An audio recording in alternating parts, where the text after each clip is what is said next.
If you are interested in acquiring any of my Overkills tutorial guides from Microsoft Flight Simulator, or simply interested in supporting the channel, please consider joining us on Patreon. Patreon subscribers level tier 2 and above have access to all of my guides, as well as any future releases that come down the road. Patreon link can be found in the description below.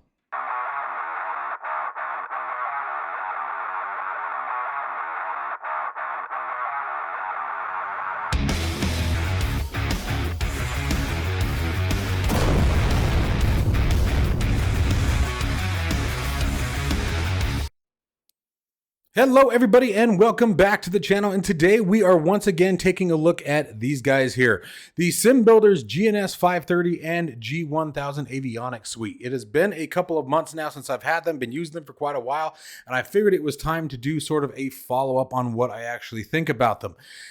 In the, obviously, whenever you get something new, whenever you get new equipment shipped to you, there's always that Disneyland moment where it's just, it doesn't matter what happens, it's still incredibly awesome. So what are my thoughts now that after it's been a couple of months?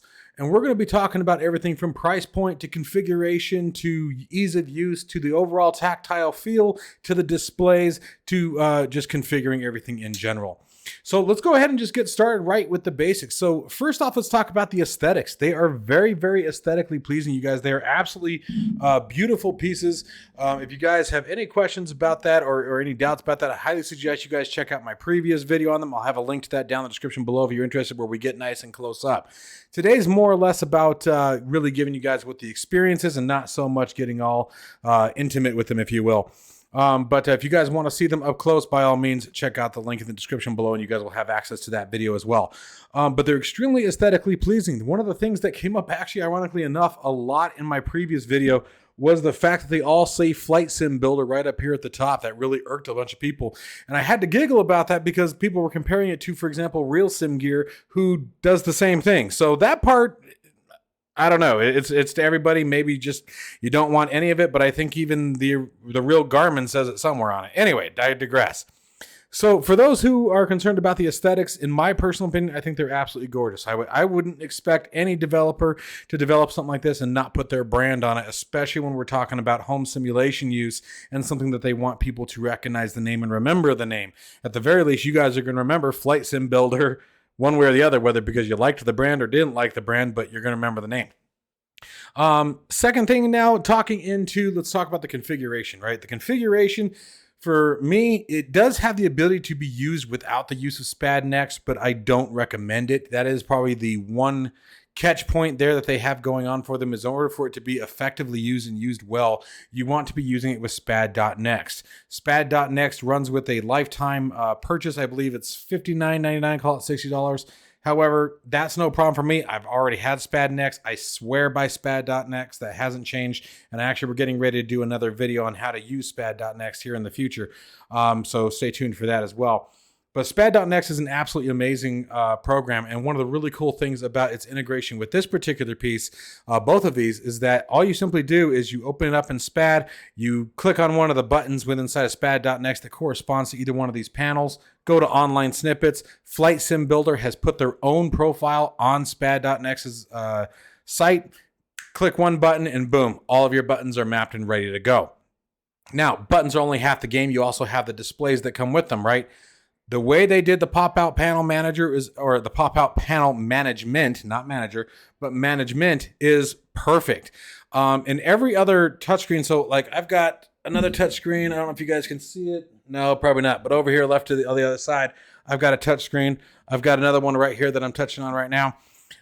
Anytime that I try to pop up some Microsoft Flight Simulator, it's always a bit of tweaking and finessing to try to get it to match up.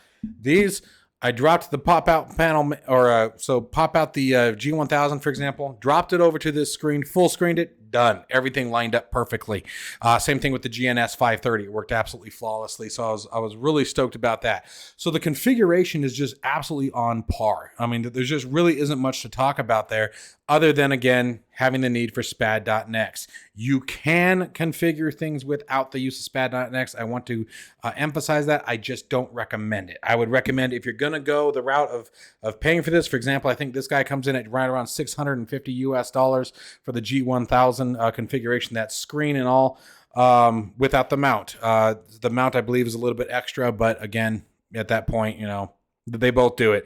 So, and when I say both, Simbuilder does it and Real Sim Gear, you have to buy your desk mount separate if you're going to go that route.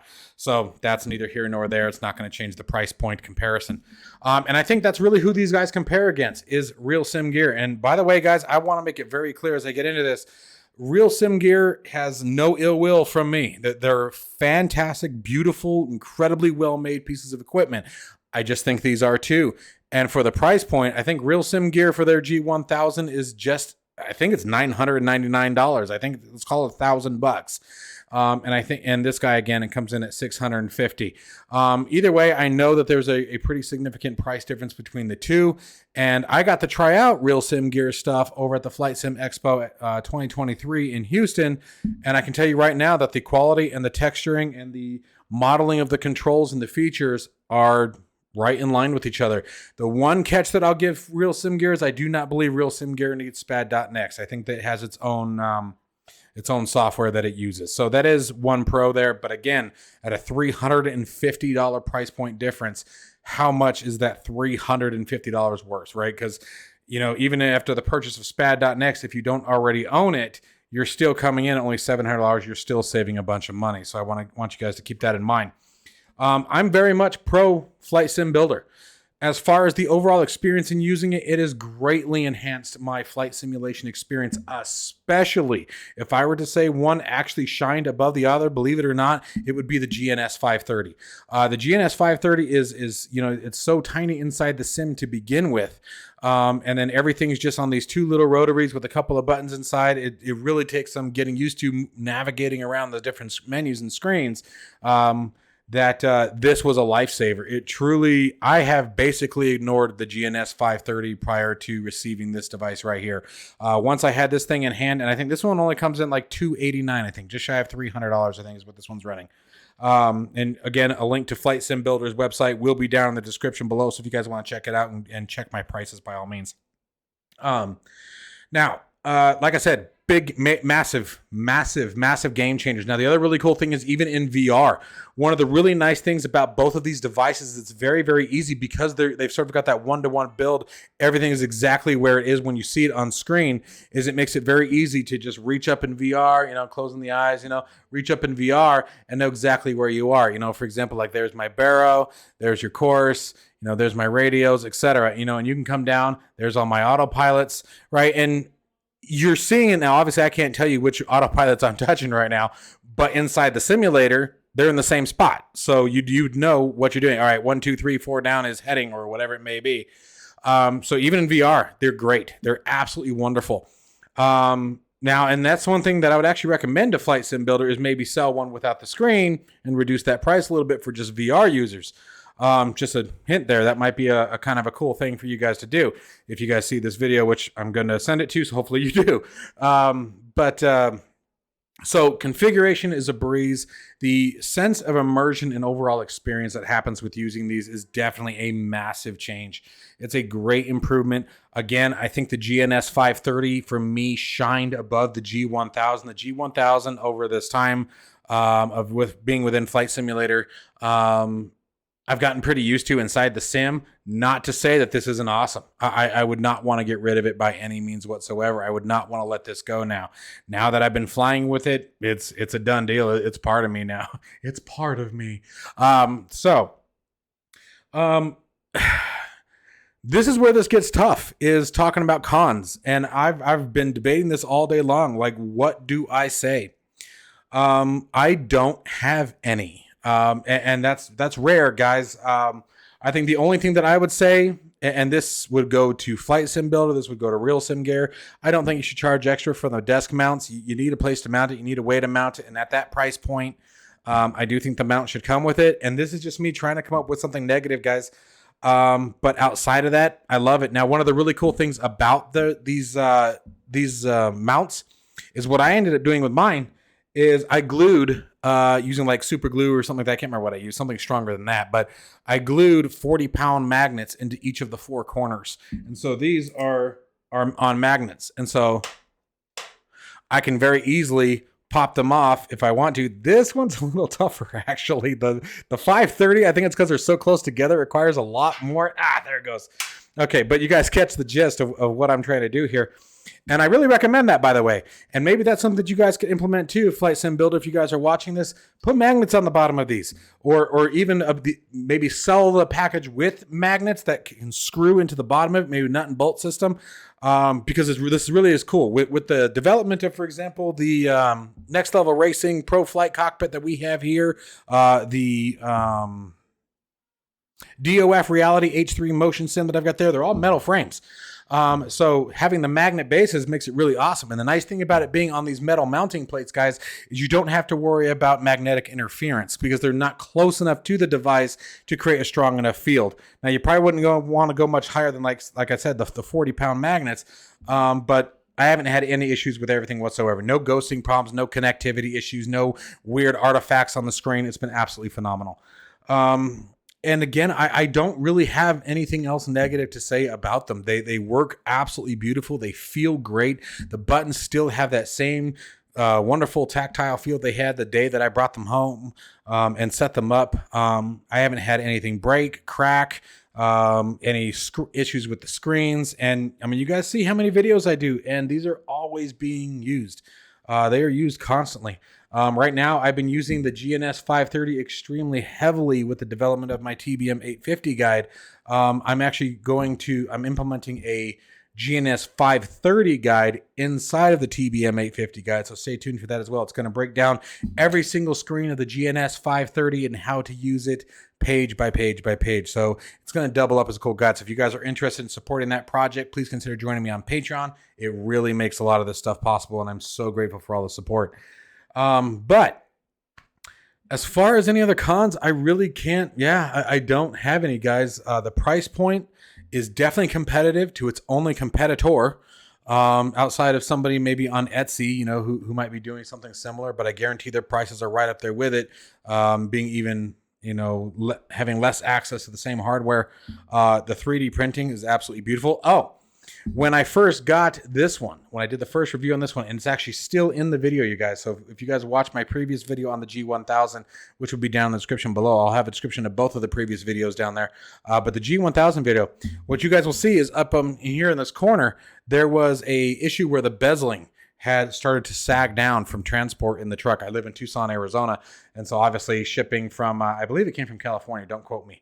But coming down into the desert, midsummer, it got hot. And what happened is the bezeling had warped. The developer is the one who noticed it. I think I might have commented on it briefly. And again, that was me looking for something wrong. He didn't like it so much. Here's what he did. He's like, no, this is not the product that we sell. I'm not happy with that. He's like, this is to be the same way it would to everyone else. First thing he offered was for me by the way, he was going to pay for the whole shebang. He was going to take this one back. Basically, he was going to send me a brand new one with a new different type of bezel that would stand the heat better. Okay. Which he did send me, but he was going to send that to me, pay for the shipping to send this one back. So that way I had a quality of build that you would pay for, right? That the price point was at. Now, what I ended up telling him is I said, I'm pretty mechanically inclined. I said, just send me your new bezel and I'll take care of it. And I did. But that's the kind of customer care that you guys can also expect to receive from Flight Sim Builder. And that's the other kicker, right? It's not just about how much is something. It's not just about, what kind of value you're getting from the product. What are you getting from the developer? What are you getting from the person? What's the interaction like on the customer service side? And these guys are on top of it. They want to sell a good quality product at a reasonable price in flight simulation, especially with all the competition that's going on out there now. And they want to make sure that you are getting what you pay for. Like I said, I didn't reach out to him asking for that. He reached out to me. The video was already done, guys. It was out there. It was already done. And he did not request that I do a new video. He just wanted to fix the bezel. So I just wanted to make sure that you guys were aware of that part. The customer service is phenomenal. I think the price point is very competitive. Having had access briefly, it was brief, but I've been able to use a real SimGear piece of equipment. And like I said, they're both great. But my stance is on the Flight Sim Builder. I just don't see real SimGear's price point to be where it needs to be in competition. The cost to benefit isn't there in comparison to Flight Sim Builder. But again, I want to stress I'm not slamming Real Sim Gear. I'm not slamming them. It's an absolutely amazing piece of equipment. I keep coming back to that. And the only reason why Real Sim Gear keeps coming up is because, as far as I'm aware, they are the only competition for the G1000 GNS530 avionics suites currently out there that I'm aware of. If there's more, my bad. But anyway, guys, I hope you guys appreciate this video. Like I said, it's been a few months, so I wanted to sort of touch base on this again and let you guys know where I was at with this and what I thought about them. They're great. They're great, and they're holding up very well. I have moved them multiple times. That's why they're on the magnets. I am constantly pulling them down, putting something else up here. I've had my steering wheel up here recently, and so I take these off, and I usually stick them down at the bottom of the base. I've moved this one over the 530 to the center. I've had them both running at the same time. No frame rate hit, anything like that. Just really, really effective. Really, really nice build. Like I said, I think the only two cons that I can come up with, I think the metal stand should be sold with it. I really do. And the con would be that it requires SPAD.next, in my opinion, to get the maximized experience out of it. But I also stand by SPAD.next, so it's kind of hard for me to say that. You know, I've done multiple videos on SPAD.next and talked about how much I swear by it over anything else, even with some of the oddities that I've seen in the past. Anyways, guys, I hope you guys liked the video. I hope it gave you something to think about, especially if you're thinking about expanding on your cockpit and maybe getting into something like these avionics suites.